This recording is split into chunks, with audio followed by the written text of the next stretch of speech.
So we call this episode 1? Episode 1. Episode Sure. 1. Awesome. One of who knows how many. Yeah. However long we want to do this That's for. right. So let's really like kind of start from the beginning in terms of like your military career and everything like that. So what was like the catalyst to get you to join up in the first place? So I grew up in a place called Spryfield, which is in a small little suburb of Halifax. Okay. So on the East Coast. And when high school was getting close to the end, trying to figure out my next step, I thought about university. I thought about following my dad's footsteps, which he's an iron worker. Right on. So I thought maybe, it's something that's a very respectful career. Maybe I can follow his footsteps, but he wouldn't have it. He didn't really want me Really? he didn't want me going down that road. And university, I wasn't the best student, I guess you could say. So university was probably more for the motivation to play sports than it was for an education. I really didn't know what I wanted to do. And then my uncle, who did 35 years in the Canadian Navy, he suggested I join the military. And he took the time out of his schedule to take me to a recruiter, speak to a recruiter about the different possibilities with the Canadian Forces. And that's when I learned about the infantry. Right on. So I didn't know a whole lot about the Canadian Forces, to be completely honest, during high school. I saw a couple of my buddies who were part of cadets or part of the reserves, but I didn't really know much about the military, and I never really chose to learn much about it. Yeah. It just wasn't a big interest until I went to the recruiting office. Yeah. And originally I wanted to join the Navy like my uncle. So I looked at different trades in the Navy, and one in particular was hull tech. Okay. So hull tech, they're kind of the jack of all trades. They're the ones that keep the ships running, right? So they know how to do some plumbing, they know how to do some carpentry, they know how to do a little bit of electrical work. Like, they can do it all to ensure that the ship is up and running. So I thought that'd be kind of cool. I mean, I'd like to learn how to do maybe something like that. Yeah. While being able to serve the country at the same time, doing different jobs and maybe sailing to different parts of the world. So I thought, yeah, that's what I'll do. So that was my interest with the Canadian Forces until I did the aptitude testing and realized that my scores were substandard for a hull technician. Yeah. And I think, to be honest, like, not to make excuses, but I was young, immature. I was probably hungover at the time when I wrote the test. I didn't really care too much, so I probably didn't put a lot of effort into it. So anyway, long story short, when the results came back, I think I was offered 3 or 4 positions in the Canadian Forces, and one was the infantry. So I said, sure, let's do it. Right on. So that began the adventure and the journey with the Canadian Forces. So I went away, did basic training in Saint Jean in Quebec for a couple of months, and then I joined the Princess Patricia's Canadian Light Infantry. So I went to the west, went out west for infantry school to a place called Wainwright, Alberta. Oh, yeah. Yeah, and it was there that I learned about the unit where I just recently retired from. So I didn't know anything about JTF2. I knew just a little bit about the Airborne Regiment. Yeah. Because during high school, when I graduated in 97, and the Airborne Regiment was on the news a little bit when it got disbanded around 95, I think it was. So I knew a little bit about it, but I also knew that the capability to learn how to jump out of planes was still a thing. Yeah. So that kind of piqued my interest. So I wanted to do the infantry. I didn't know much about it, but I wanted to learn how to jump out of planes. Didn't know much about it.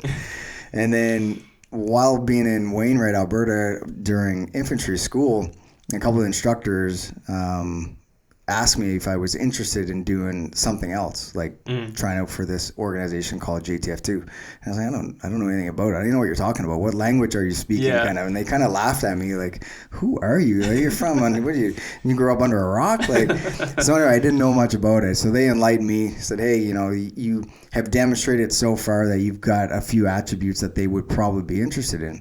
I was like, oh, cool. So fast forward, I was successful in infantry school. I went to the 2nd Battalion PPCLI in Winnipeg at the time before they moved to Shiloh. And that's where I started to learn a little bit more about this organization.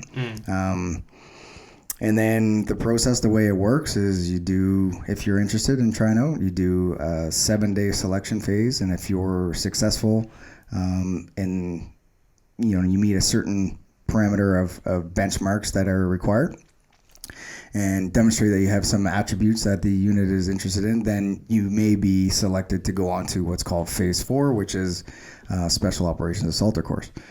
And that is essentially about a year process complete. Wow. Yeah.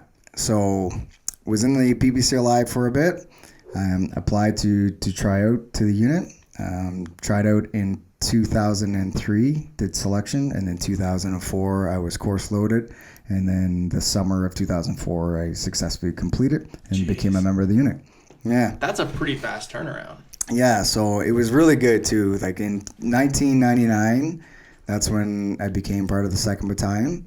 And, again, opportunity to work with some of the best soldiers I ever had an opportunity to really work with. Even throughout my last 21 years in the military. Really? Yeah, some really, really good soldiers and some great positive influences on not just my career, but me as a man. Yeah. Yeah, some really good mentors, some great all-around people. And so that was in 1999, and we were really lucky at that time. So in 2000, 2001, I did a tour in Bosnia when Bosnia was kind of closing out. Yeah.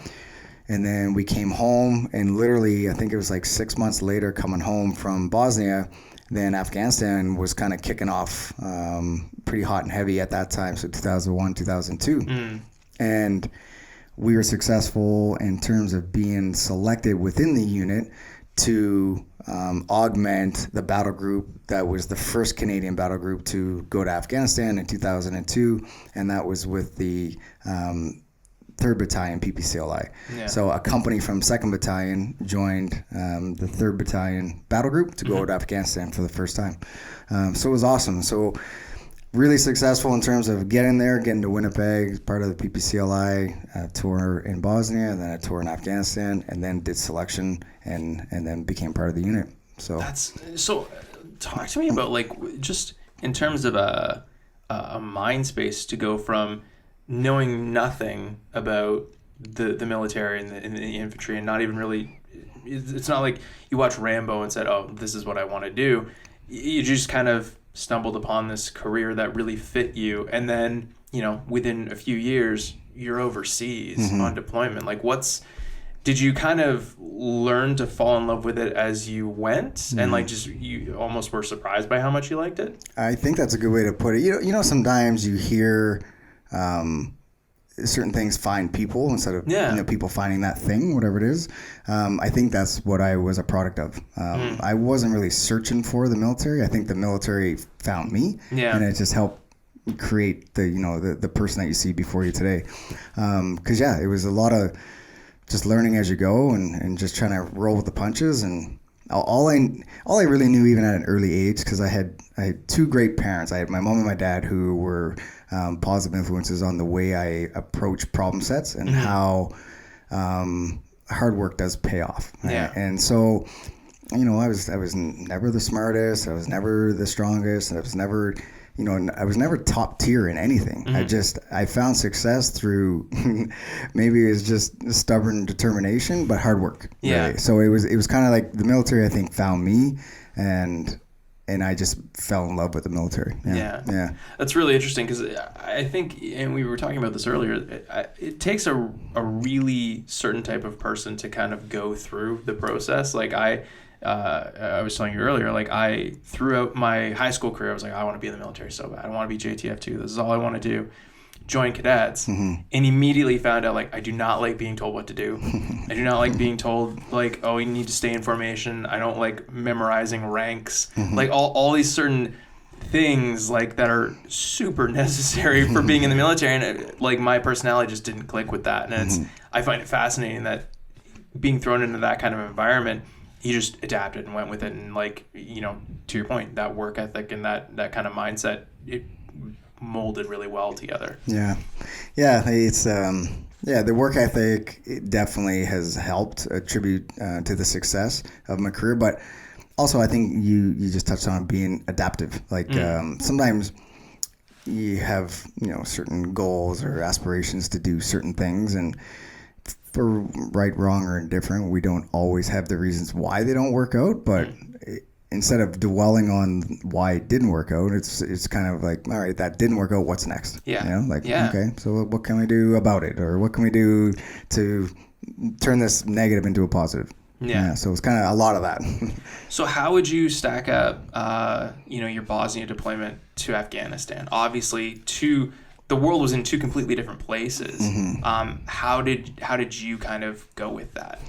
It was very different, two very different experiences. In Bosnia, it was a peacekeeping tour. So up until Afghanistan, Canada didn't see any combat since Korea. Right. So it's been a long time before any serious fighting was going on. Some of the early days of Bosnia, there were some Canadians definitely were involved with some heated conflict between the Serbians and the Croatians. But when we were there at that time, 2000, 2001, it was really at the closing end of Bosnia. So there wasn't a whole lot going on. It was pretty quiet. But it was also a great experience in terms of learning how to adapt to being deployed, being on your own, being forced to hear, understand, and blend with a different culture that thinks a little bit differently, sounds a little bit different. Yeah. So that was good. I mean, that was really good for development and maturity. Also, the military structure too. It was a good way to be exposed to policies, what policies are and why they're in place, the different tiers and levels between the government and the hierarchy of the military. Right. So that was a great way to get exposure to the seriousness of what the military does for Canadians. So that was good. Now, fast forward into Afghanistan, very different. When we were there, it was, like I said, it was the first time Canada's been involved with any type of serious conflict like that since Korea. So even the most senior team leaders at the time, we were all growing together, right? Because it was new for everybody. Yeah. Not only from leadership perspective, but from the most junior soldiers' perspective. Everybody was learning and everybody was adapting as quickly as they possibly could to the realities of what Afghanistan was bringing. Yeah. So that was a really good experience as well, just very different. Yeah. Yeah. Well, it's funny. We've read a lot of the same books, and one thing I always found interesting, and I think, if I'm not mistaken, this is actually in Extreme Ownership. Jocko touches on the fact that, like, when they deployed to Afghanistan, no active Navy SEALs had seen combat since Vietnam, so tactics kind of didn't work the same anymore, and no one had any modern day experience, like a little bit in Desert Storm, but that's basically it. And for Canada, it's like, multiply that by 5 times, and there's just, to your point, no one has experienced that. Yeah. There's a funny story with that, how there was just a lack of experience and everyone was playing catch up. So if you can imagine, in 2002, we're in Afghanistan in a desert setting, and we're wearing green relish CAD-PAT uniforms at the time. Yeah. And whatever, so be it, and make it work. It's the Canadian way, right? But what was funny is I remember one of my section commanders at the time, we're doing an operation, climbing up and down these mountains, searching for, caves where Taliban were known to be hiding out. So we're hunting Taliban in these caves that are embedded throughout this rocky terrain, up and down mountains, set in the desert, wearing green.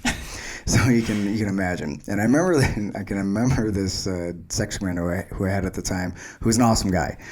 But we had a listening halt at one point. So if you can imagine, like, we're in a large line, basically, walking up and down these mountains, and then we stop, and everyone's kind of catching a break, grabbing a drink of water or whatever. And section commander looks at me and he says, "Get some campaign on your face."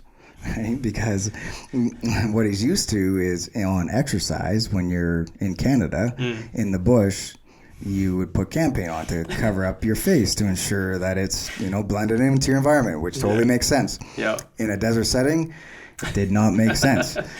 And I remember looking at him, like, laughing, like, you're joking, right? Get some campaign on your face. Like, you got to be fucking kidding me.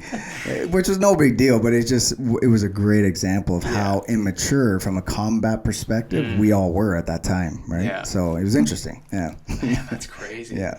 So how, so you have your deployment, you get back, you go through selection. What what was selection like? You know, everyone's seen the TV shows and the movies about like, the easiest example to drop on is Navy SEAL selection, and you don't really see anything or really hear anything now that I think about it of like Delta Force selection. There aren't that many books. I think Eric Haney wrote one, and that's it. Is it like the movies where you're just like bombarded with like logs and carrying around like boats and stuff like that, where it's just you're physically torn apart essentially? Yeah, so the selection, actually I'll back it up a little bit. So when we got back from Afghanistan, my motivation for wanting to do selection was heightened while in Afghanistan, because we had exposure to seeing some JTF-2 operators, and assaulters doing their job. Now, there was a lot of stuff at that time that was kind of hidden in terms of information. So we knew that they were doing some really good stuff, but we didn't know a lot of the details, which to me was, it motivated me. It enticed me to want to learn more and want to do what they were doing. Yeah. So after that deployment, I came home and I was motivated to commit to trying out and putting my paperwork in to become, to get the opportunity to do selection. Right. So what happened was I came home. It was we got back from a summer roto in Afghanistan, put in my paperwork, started to train really hard in preparation for selection. But at the time I was pretty young, so I didn't fully embrace the administration that goes along with a process like that. Okay. So basically I left the paperwork in the hands of my one of my team leaders at the time. And he's busy with other things, and long story short, the paperwork didn't go anywhere. So the deadline had come and gone, and I missed an opportunity. Gotcha. So my mistake, my fault, I didn't know. Learned from that. So fast forward, the next year, I stay on top of it. So submit the paperwork.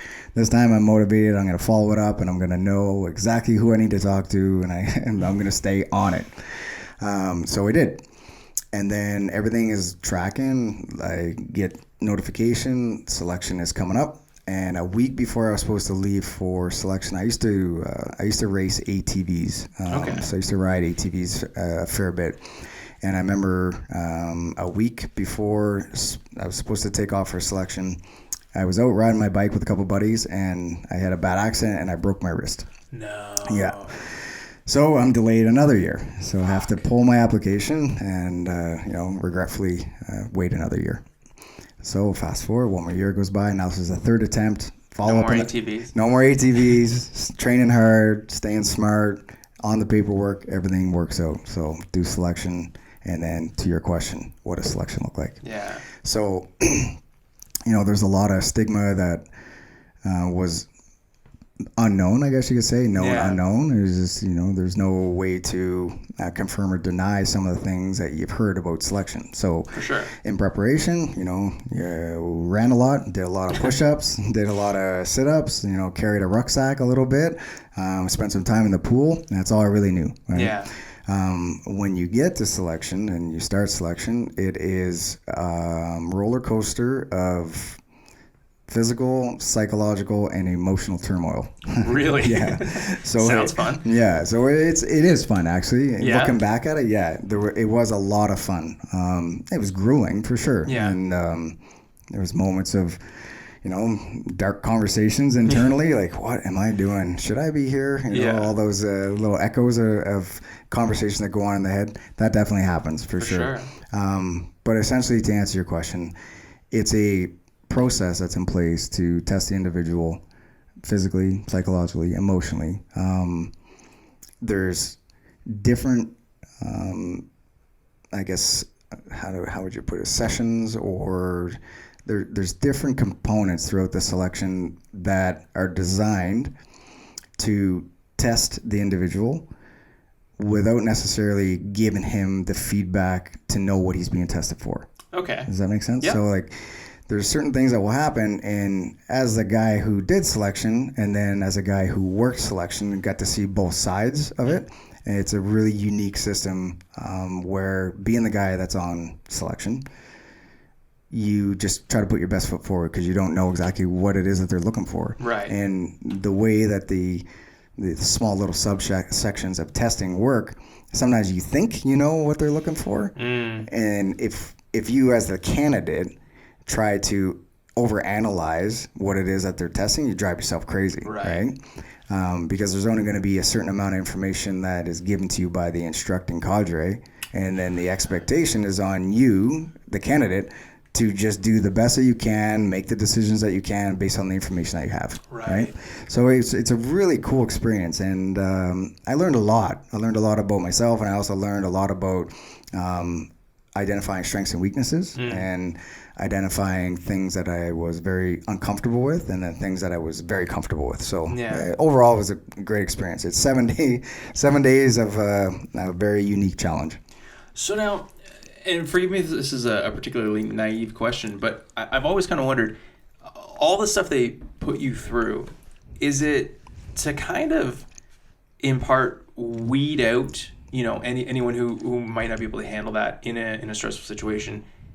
But, like, does it transfer over in a sense, like, so, you know, they're keeping you up for 5 days straight, like, you're not sleeping, they're doing all these physical tasks to you. Is any of that, does it pertain to actual, like, combat training, where it's like you're more comfortable in a stressful situation later? Like, does it have purpose, for lack of a better term? You know what I mean? I would say it has purpose in terms of setting the individual up for success later on. So what it does is it identifies whether or not the individual is trainable. Okay. So it's going to identify pros and cons of the individual's character. If he's teachable, if he's trainable, and does he, you know, whether or not he has specific attributes that would be beneficial to the team, would be beneficial to the overall mission success for the organization. Gotcha. So some individuals may be highly physically capable, but maybe emotionally unstable. Right. Or some people might be high intellectually driven, super high, but maybe physically weak.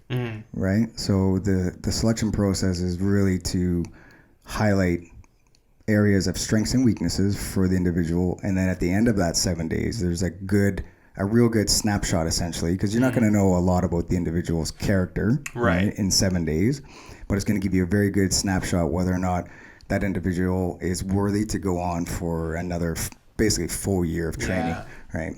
Because you can imagine the amount of time and money and resources that are put into the individual to train him at a certain level. They would, you know, they want to make sure that they're picking the best they possibly can to get that end product after a year of training. Yeah, well, I remember reading somewhere like it's like for Marine Force Recon, it's like $2.1 million to put one soldier through the entire training process. Yeah, you don't really think about how much it costs. Yeah. And, you know, you see, like, Defense Department budgets, and you're like, how is it, like, billions of dollars and whatever? And then you break it down, where it's like, well, one guy is $2 million times however many guys are going through that training. Like, that's right. An insane amount of money. It is. It is a lot of money, and it's very time demanding as well. Yeah, so, I bet. You know, to get a potential candidate trained to a certain level where he's operationally ready, there are multiple players that have a massive influence on the success or demise of that individual, right? I bet, yeah. So, there's a lot of cost, right? Monetarily as well as time and energy. So, it's a big commitment for sure. So what was your, if you can answer this question, what was your least favorite part of selection? Was there anything that you're like, don't ever fucking do that again? For sure. I was not comfortable in the water. Which is ironic because once I was successful and when I was operating in the unit, I spent 6 years as a diver. Really? So it helped conquer my fears, that's for sure. But during selection, I found there's a session that happens in the water, and I found it the most miserable thing that I've done in a long time. Yeah, I've seen those videos of like the SEALs training where they're tying up the air tubes and they're just like thrashing you around underwater. It's like, that doesn't look like fun at all. Yeah, I mean, without giving too much up, like the protocol that's in place to test the individual's phobia for water is quite different than some of the stuff that you see on, social media or open source media, what have you. However, it still sucks. Yeah. Yeah. If you're worried about drowning, you're still going to worry about drowning. Yeah. That's right. Yeah, and that's funny. Like, I was having a great conversation with a buddy of mine not too long ago, and we were talking about how emotions are real when it comes to like some past jobs and past operations where nothing happened, right? And, it was a successful mission, for example. We were talking about all the times in preparation or all the times during a mission that whatever emotion comes over an individual, that's real. That's as real as it's going to get. Whether or not something happens is irrelevant. That emotional challenge is real, and that stays with an individual. And, with selection, there are certain things that, you'll live with for the rest of your life. Some of those things are positive, and some of those things are, if you could forget about them and wipe them from your mind, you probably would. Yeah. Right?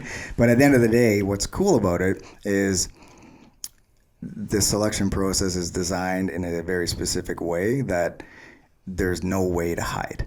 Right. So it's going to expose strengths, weaknesses, emotions that whether or not the individual even knows he has them or doesn't. Right. So it's really cool that way.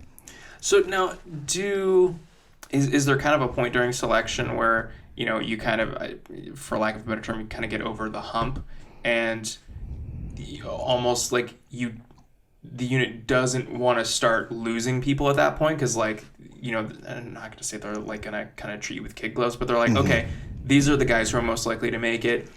And they kind of like ease up or coach you a little more. There is more of a training aspect as opposed to like weeding out. No. I would say the best way to describe it is during selection. There's so the 7-day selection is different than phase 4 selection. So phase 4 would be when the individual he's been selected and he's course loaded. Right. So there's a difference with the 7-day selection. I would say the candidates that are on 7-day selection, the feedback that they get from the instructor cadre is very, very different than when they're course loaded. So the best way to describe it would be on selection, the instructor cadre, they're instructors. So they're giving you direction. They're giving you information that you need to comprehend and then deal with, but you get zero feedback, good, bad, or indifferent. Right. Now, once the 7 days is done, and then you've been selected and you're on a course now, the instructor becomes more, I shouldn't speak for everybody, but the majority becomes more of a coach. Right. So now they're trying to teach you. They're trying to help you. They're trying to mentor you. They're trying to give you everything that they possibly can to ensure that you are successful. Awesome. Which is very different than when you're on selection, right? Yeah. For right reason. And to kind of add to your question, during selection, there's portions, as the days go on, where if the individual is struggling and he's kind of under the average, if you will, he may be asked to be removed. He may be removed from the process, and that's to benefit him as much as it is to benefit the overall organization. So, and the best way to give you an example for that is, if there's a handful of candidates who are just, they're there, but they're just surviving. They're not performing and they're below the average.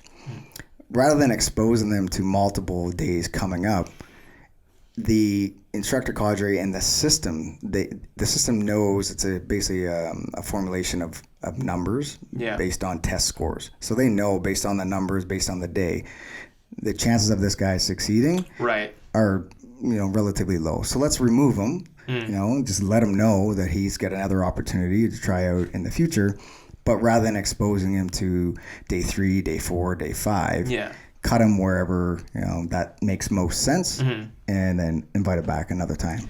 Which is pretty logical, because you figure if at a certain point you know what's going to happen, then they're almost like a liability for the rest of the training. You're just going to worry about that person. That's right.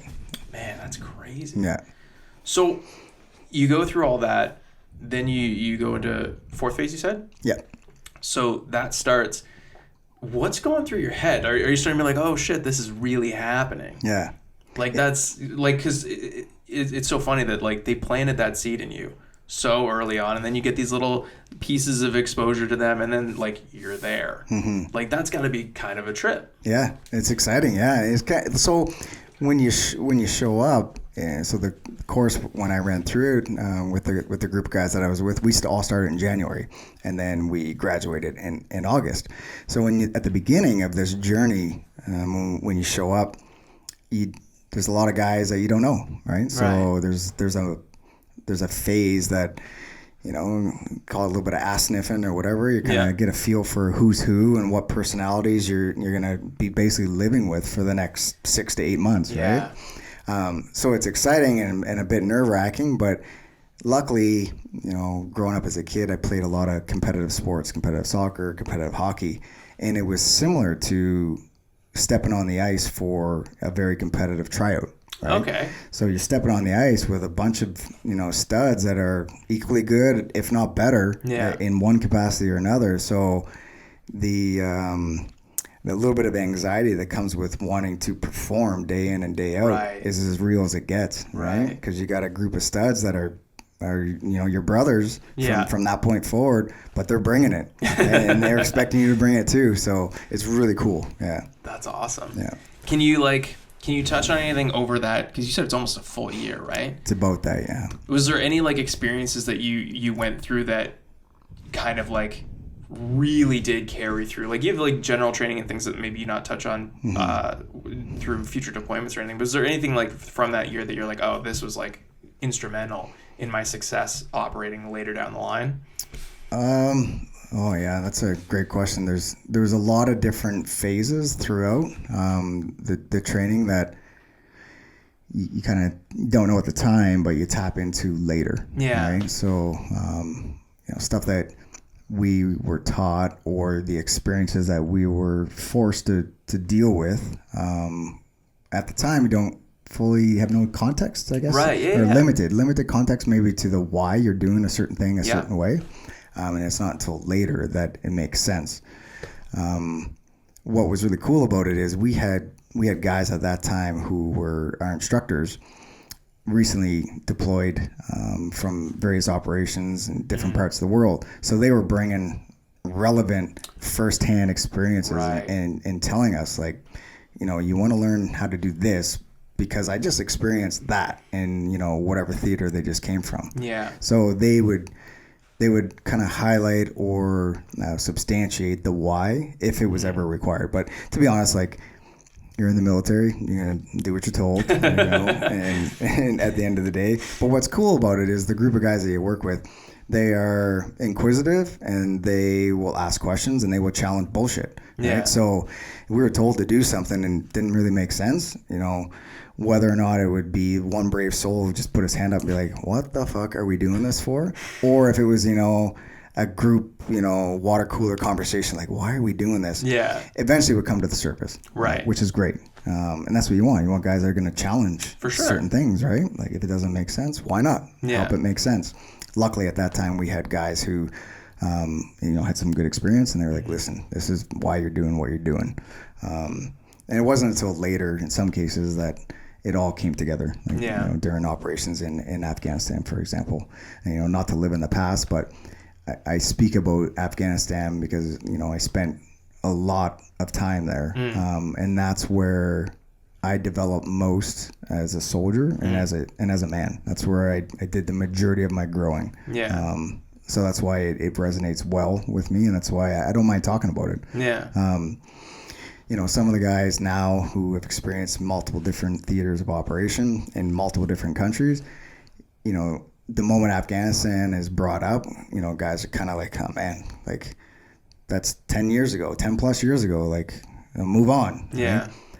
And I agree with those comments to a point, but we can't forget the experiences that were learned and gained from that time frame and that era. If we forget, then we're just going to be forced to relearn some of those mistakes later on. So I get it. Be relevant, be present, be where your feet are, be today. But, we need to hang on to lessons learned from the why. Yeah, the why. Things are a certain way in a different theater. Yeah, maybe a different culture. Yeah, for sure. But how can we how can we use that experience to adapt to today's new normal in order for us to be successful? You know. So something that we touched on earlier, like going back to Afghanistan, like I was in high school when that whole thing happened, like, and everything, and I was saying, like, I to this day I still think it's the most iconic imagery is the guy in the hood getting pulled off the plane by the two JTF2 operators. I'm sure there's a study somewhere that shows recruitment numbers going through the fucking roof after that came out. Yeah. Like, how, you know, and again, we've talked off camera, like, the unit really doesn't, people don't really talk about it. You guys genuinely don't like to be publicized that much. What is it like to be on a team that is so secretive and then have something like that happen? Like, is it kind of a like, fuck it, that's all they're going to get from that? Or, like, does it even enter anyone's mind, or are they just kind of like, fuck it, like, whatever? Yeah. How they get that picture is basically the entire conversation. There's a little bit of that. There's some guys that are in the unit that would think, fuck, whatever. You know, what do they get from that? Yeah, nothing. Right? Yeah, nothing. No one knows the story behind that. So yeah, some guys get really angry about it, and they want complete secrecy all the time. Yeah, you know, they don't want anything released.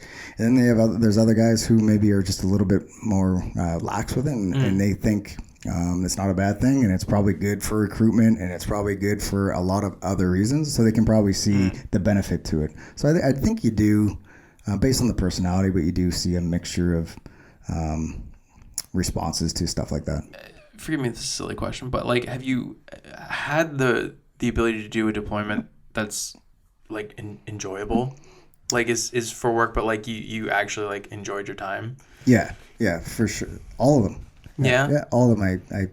I honestly can say, even there was one that we did close to the end of my time in Afghanistan, and that was in Kabul, and it was a bit of a security joint operation with another government agency, and I found it to be a great learning experience. The job itself was not overly stimulating. It was not overly exciting, but I took it for what it was, and it still was, you know, it was enjoyable. Yeah. I learned some different things, met some great people, was outside my comfort zone in a lot of different ways. So to me, that was a good tour.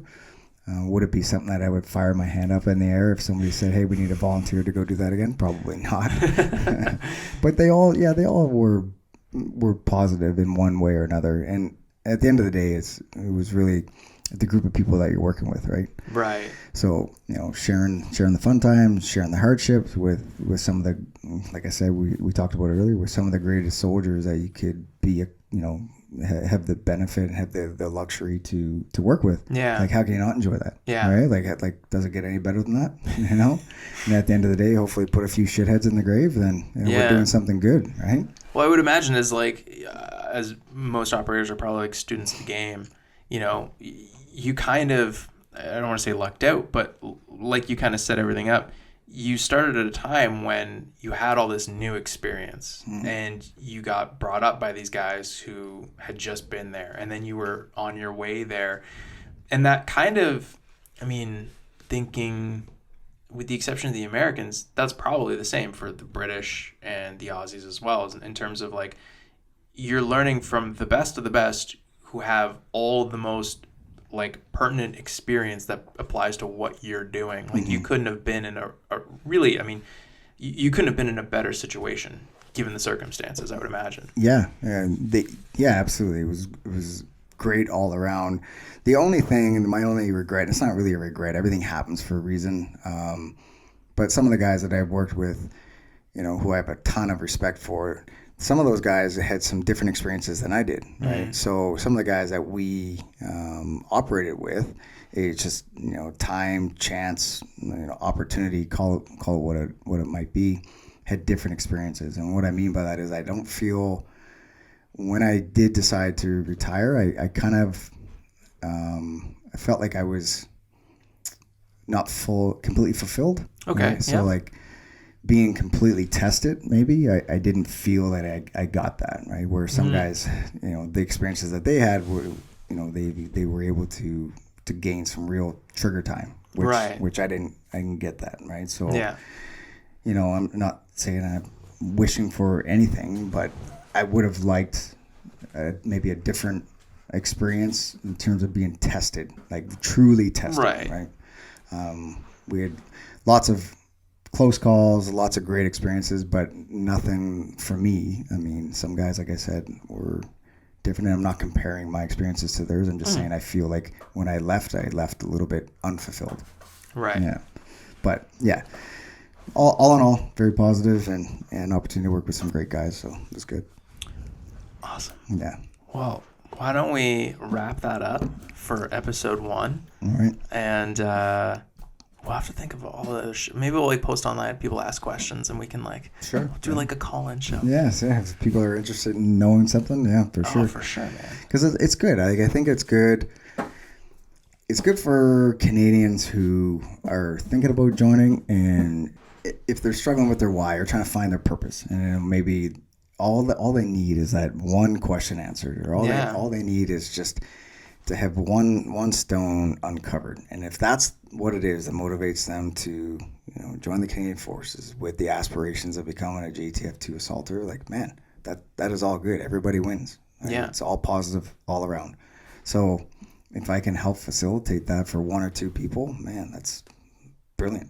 I think we can do it. Yeah. Between you and my just nerding out on you as often as I possibly can, I think we can accomplish this together. Yeah, cool. Awesome. Well, thanks, man. All right, Appreciate buddy. it. Thank you. Cheers. Cheers.